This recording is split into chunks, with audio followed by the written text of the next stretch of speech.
ladies and gentlemen, to the Packer News. I'm Ms. Bachmeyer, your new assistant principal. So to start, we have some questions about the yearbook since we've transitioned to online learning.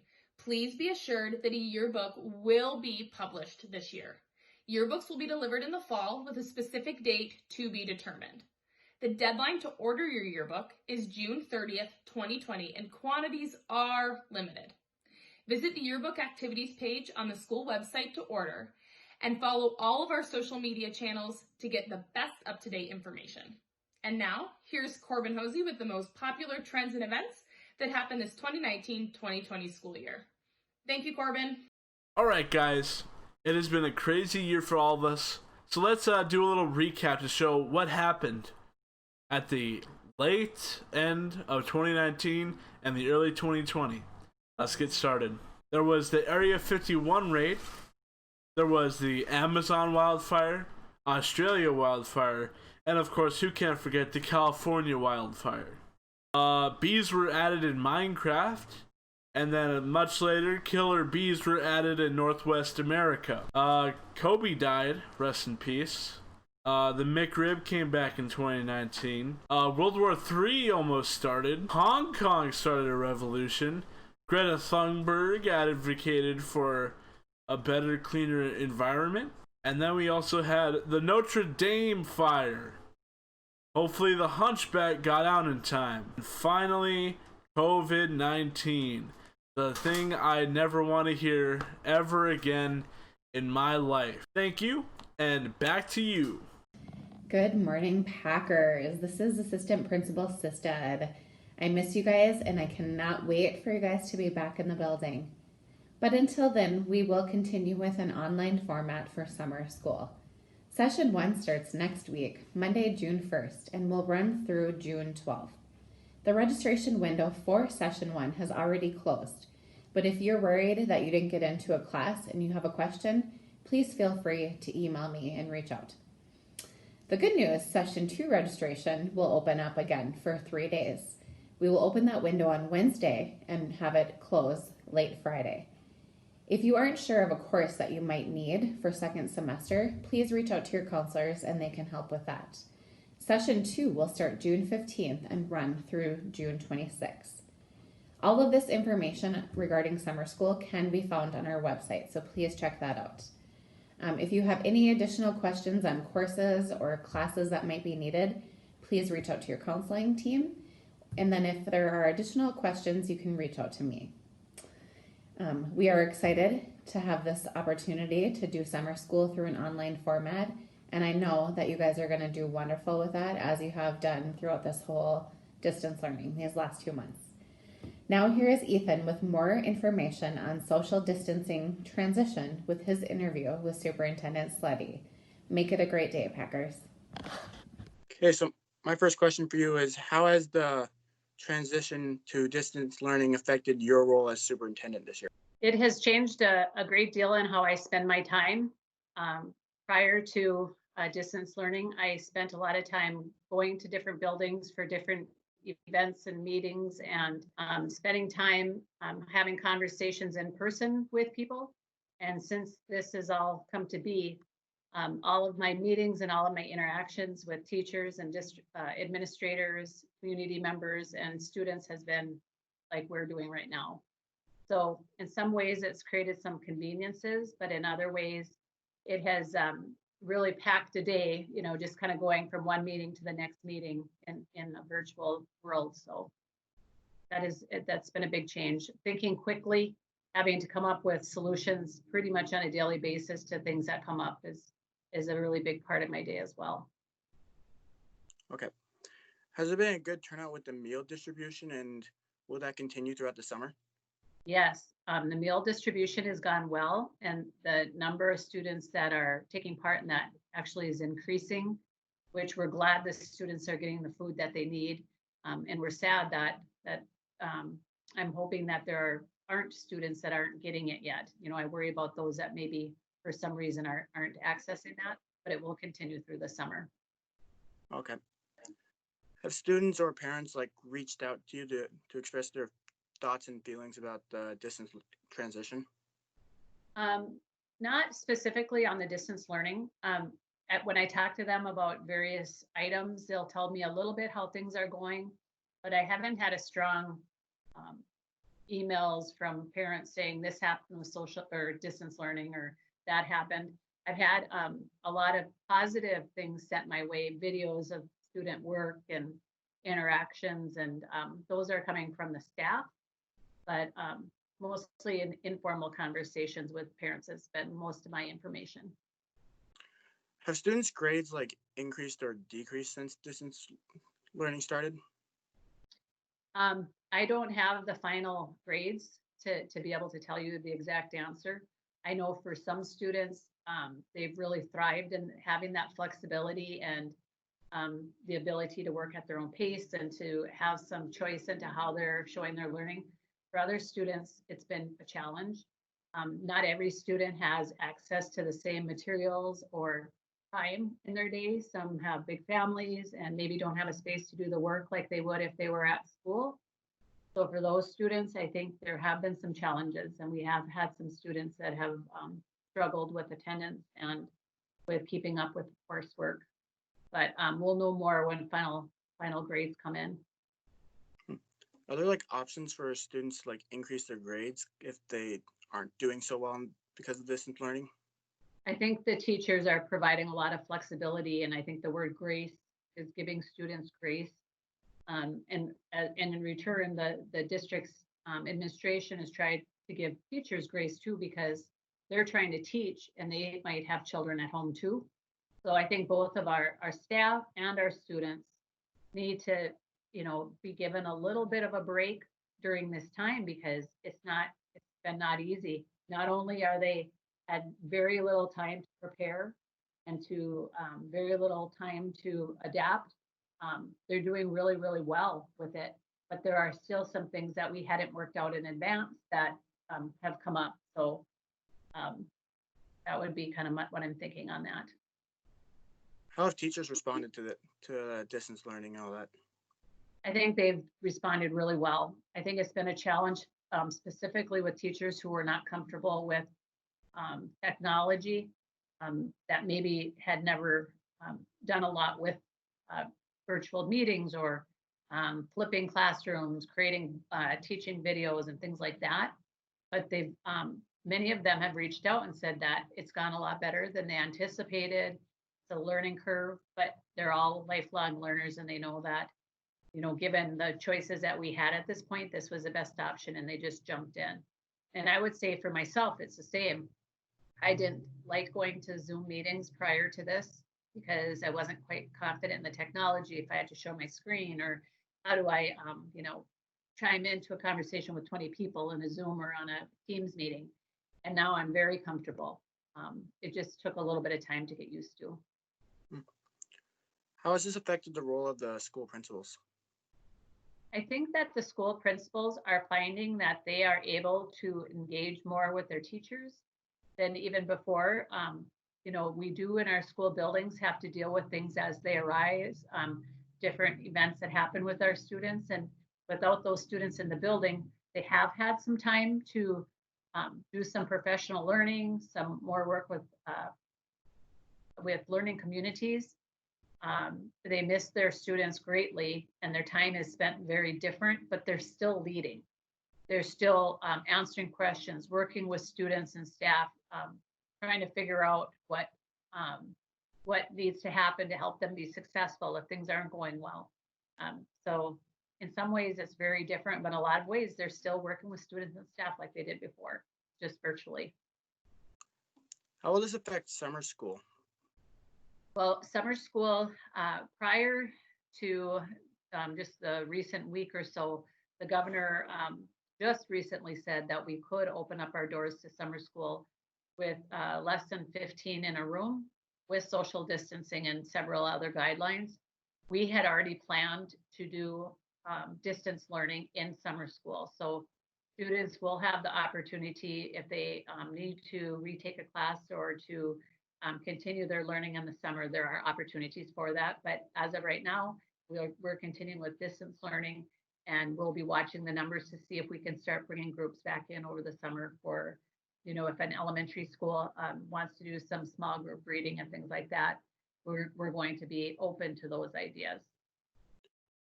Will distance learning possibly continue into the fall? It's possible. So I can't predict the future. I do know that Cass County, which is the county that we live in, is seeing a rise in the numbers, and we don't know what's going to happen in the next week even. The one thing I've learned is that everything changes very quickly and decisions have to be made very quickly. So the best we can do is to be aware, to be well read, to be well informed, to keep up with what's happening and plan for every scenario. Our team is planning for fully being back in school, but we're also planning for what if we can be back in school, but we can only have a certain number of students in the school at the time. Do we have to go on an AB day? Do we have to go on some other kind of rotation? How are we going to clean buses in between routes? How will we serve food? Will we have some students who the school is open, but the student has a medical condition that keeps them from participating? So what would that look like? What will that look like for our staff who maybe are fragile or have some medical conditions? So we're planning for every scenario that we can imagine, and knowing that things will change rapidly. But our hope is that we'll be back in school with our students and our staff. That's our hope. Have you guys figured out how students are going to be returning their iPad and devices and possibly picking up stuff in their lockers? Yes, that's happening at each individual building. I do not have the details on that, but that will be happening coming up in the next days before graduation. That students will be, there'll be a process in place for each school. We have to think about that. Every iPad that might be returned or device that might be returned, that there could be someone in that home that has COVID-19 that maybe doesn't even know it. So all of the materials that we collect have to be thought through very carefully, how we're collecting those, and then how will those devices be cleaned. And in return, we have to think about if a student comes in to gather their materials, we want to make sure that they're safe to do that in the building. Our schools are very large, so it's a big task. And I would continue to watch for information from your principal. Each school is doing it a little bit differently, but with similar guidelines. Is there anything you wish to tell the class of 2020? I would like to tell the class of 2020, I'm very sorry that this happened your senior year, and I wish that there were things that we could do to make this all go away. But I know that you're resilient and you're strong and you're smart and you have all of the dispositions you need to be successful in whatever path you choose. And just always just believe in yourself and believe that you can do what you want to do. It's your choice, it's your life. And I just want to wish them the best. I'm looking forward to graduation. I believe that the class of 2020 needs an opportunity to say goodbye to their peers in a very safe environment, and also for those staff that they can say goodbye to. So I'm looking forward to that graduation. So that's all the questions I got. Thank you for your time. All right. Thank you, Ethan. Good luck. Hey, all you cool cats and kittens. I'm Assistant Principal Dr. Wayne Carol Baskin Sampson. Members of the WFHS Future Business Leaders of America, aka FBLA, attended the 53rd Annual North Dakota State Leadership Conference this spring. This year's conference was held online, making the state's first digital FBLA conference. Over 60 FBLA chapters from across the state participated in this conference, connecting approximately 1,200 students to test business skills against their peers from around the state. Using online resources, students showcased the business skills they have learned in the classroom in a variety of individual, team, and chapter events. Students entered events such as accounting, the computer applications, public speaking, job interview, website design, or business ethics. The culmination of the competitive events program is the awards ceremony where winners are recognized for their accomplishments. A big congratulations to WFHS's top 10 finishers. Hope Pringle, 7th place in business calculations. Landon Pritchard, 8th place in business law and 3rd place in marketing. Anna Montplaisir, 3rd place in marketing and 1st place in introduction to business communications. Emma Pfaff and Abby Tawinski were recognized as the chapter's president and local chapters Who's Who Award in FBLA. The West Fargo School chapter also was recognized for membership achievement awards. Anna and Landon have qualified for the FBLA National Leadership Experience this summer. We also want to give a shout out to seniors Jack Dent and Ben Sikorsky for placing second, and juniors Ryan Dunford and Connor Baresh for placing fourth in the Junior Achievement Titan competition, with students competing from Minnesota, Wisconsin, and North Dakota. Congrats, guys. Many summer events are being canceled in fear of coronavirus. Here is Jeremy Sabata with more. Thanks, Jeremy. Bye. The Race the Red Canoe race was postponed from June 1st to August 10th. The North Dakota Special Olympics was postponed from June 4th through 6th to an unannounced date, and Ribfest was canceled. On the plus side, West Fargo Cruise Night is still going on the third Thursday of June, July, and August. The West Fargo Street Fair is still going on June 13th, and the Red River Valley Fair is still going on July 7th through the 12th. Hello everyone, I'm Jen Fremstead, principal at West Fargo High School, and graduation is upon us. Last Friday, West Fargo Public Schools announced excitedly that we were having in-person graduations for the class of 2020. At the time, we had asked everybody to be patient because we still had a lot of logistics to work through. And we continued to look for guidance from the North Dakota Department of Public Instruction, the North Dakota Department of Health, and we connected with our community partners to make sure that we were planning an event that was not just special for this class, but also safe for our community. So after consultation with Essentia Health, Cass County Health, other districts in the metro, our mayors, the decision was made to limit the number of people at the in-person graduation ceremony. So what we have done is our students and select staff will celebrate on May 31st at Packer Stadium for an in-person graduation for our seniors. I do have to say that this decision was not easy, but we are absolutely confident that it is the right one. In visiting with our health partners and our state officials, we are certain that this is the safest format for our students, our staff, our families, and our community. And that's what's really important, our Packer community. And so, students who've completed 13 years of school, we are going to celebrate you. You will wear your cap and gown, you will hear the speakers that you have selected. There will be a music number. We will be at our home turf celebrating the class of 2020. You do realize that this is the first time we've ever hosted graduation in our stadium, and I think it's a tribute to just how wonderful and unique this class is. We have all of the teams in place so that this is a safe and successful event. We have hired a production company, so everybody who views on live stream will have the best seats in the house. And for those who can't be there with us, they will be up on the big screen and recognized virtually. The district, because we have partnered with Essentia Health, we had to establish essential protocols that help make this day really safe. And so last week we sent out to all of our seniors a screener that Essentia Health needs all graduates to complete. A copy of this screener will be given to every senior as they do their iPad drop-off and they pick up their locker materials. They are asked to fill that out the day of the ceremony and bring it with them to check in at graduation. The screener asks very simple questions, such as, have you been tested or come into contact with a person who has been positive or a test pending for COVID-19 in the last 14 days? Do you have any of the following symptoms? Fever, chills, cough, shortness of breath, muscle aches, foot sores that recently appeared, headaches, sore throat, nasal congestion, loss of taste or loss of smell, diarrhea, nausea, or vomiting? And then, do you have a temperature of 100.4 degrees or higher? If you answer yes to any of those questions, we ask that you not participate in our graduation ceremony. You let us know and we'll make sure that your name and picture are there and we recognize the great work that you've done. We are looking forward to seeing the class of 2020 very soon.